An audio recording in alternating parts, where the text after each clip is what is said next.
Estelle knew she wasn't a great mother, but she was trying. Things had been tough for her after her husband died, leaving her to care for their son alone. One day, she ended up missing 23 calls from her son. Her heart sank when she got a call from a cop minutes after she couldn't reach him.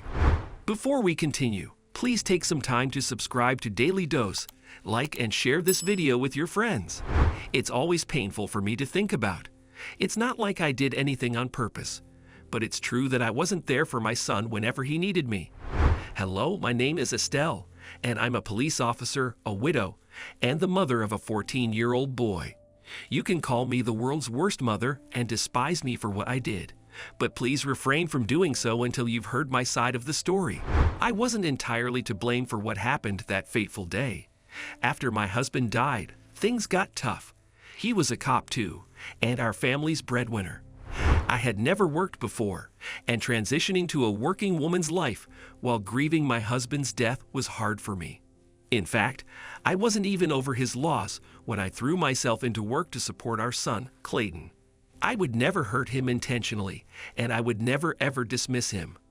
But it's true that I deliberately ignored him that day. This is Officer Suarez, reporting an accident in the downtown area.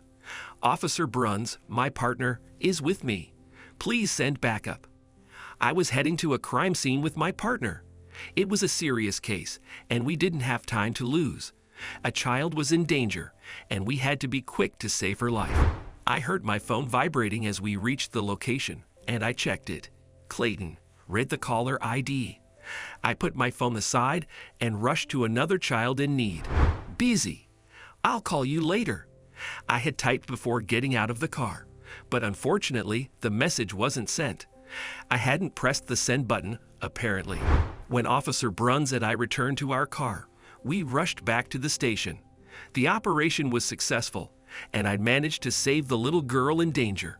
Not even once did it cross my mind that I should check my phone. When I finally did, I was shocked. There were 23 missed calls from Clayton. My heart shuddered, and I called him back. He didn't answer, so I called him again, and again, and again. Where's this boy? Why isn't he picking up? Suddenly, his phone was off. I panicked. I didn't know what to do. It was the first time I painfully regretted not being there for Clayton. I asked one of my fellow officers to track his cell phone location. I was very worried about him, but before we could figure out where his phone was last active, an unknown number flashed across my phone screen. Hi, this is Officer Fuentes. Am I talking to Clayton's mother? The voice on the other end of the line asked. A cop? Why is he calling me? Is Clayton ock? Was the first thing that crossed my mind. Yes, I am. What's the matter? Is he ock? Well, ma'am, I'd advise you to come to the station on 6th Avenue as soon as possible. Your son is here with us. I'm on my way, you hear me? I am coming right now, I said, panicked. I'll be there. I felt like I'd faint, but I had to be strong. I didn't want anything but to see Clayton, hug him, and tell him that I was there and he didn't have to worry. I had never panicked like that. What was happening? As I was driving to the station, all those times I hadn't been there for Clayton flashed in front of my eyes. He was a child after all. He had always needed me, and I hadn't been there for him. What an awful mother you are, Estelle. I cursed myself. When Clayton asked me to spend time with him on Friday nights, I wasn't there for him. When he asked me if we could go out on the weekend, I wasn't there for him either. Hey, Mom, maybe, we could watch a movie this week. He had suggested last Sunday, and you know what I did? Sorry, hun. Maybe next time. Something urgent came up, and I have to leave. I wasn't there for him when he needed me.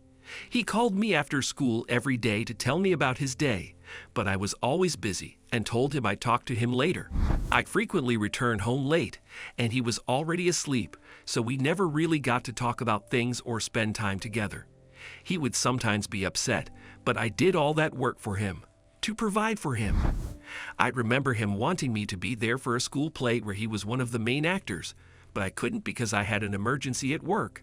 For me, it was always work first, Clayton second, and I didn't realize any of it until that call from the cop.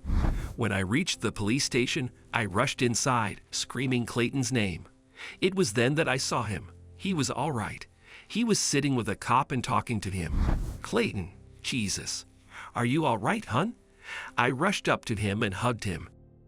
Hey, Mom, I'm fine, he said. Everyone's looking at us. Can you please stop hugging me? Clayton, what happened? What? What are you doing here? You should be proud of your son. Ma'am, the officer interrupted me. Hi, I'm Officer Fuentes, and I was the one who called you. Sorry for, freaking you out, but your son is safe. You shouldn't have allowed me to finish to avoid all that trouble you went through. Sorry. I had no idea what was going on until Officer Fuentes explained why Clayton was at the police station. It turned out Clayton had seen our neighbor's daughter with an unknown man in a playground. He saw that the little girl was uncomfortable with the man and called me for help. You're a cop, Mom, so I figured you could help, Clayton explained. I was gonna step in, but he took that girl with him, Mom, and I was on my bike. I was so scared, honestly, and I called the police, but I kept calling you too because I was panicking. I'm here just as a witness. Sorry, my phone died before I could answer your calls. It was on silent. I'm so proud of you, Clayton, I said, and I'm sorry I wasn't there. But the girl, is she fine? Is she ok, officer? I asked Officer Fuentes. She's perfectly fine, he said. Thankfully, we were able to track them down before anything went wrong. He's the girl's estranged father, it seems. Divorced couple. He wasn't allowed to visit his daughter, and he tried taking her with him. Your son was really brave, ma'am. He recorded the statement, and he can leave. The cop was right. I was very proud of my son. But you know what? I wasn't a good mother. I took Clayton for granted. I thought he'd be able to look after himself and manage things like he always did. What if the call wasn't for someone else in need, but for Clayton himself? Would I ever be able to forgive myself? No, I wouldn't. Though I had typed the message that day and told him I was busy, I wasn't there for him. While I was working to provide for him, I forgot that I had to be there for my son when he needed me. I was a bad mother, I believe.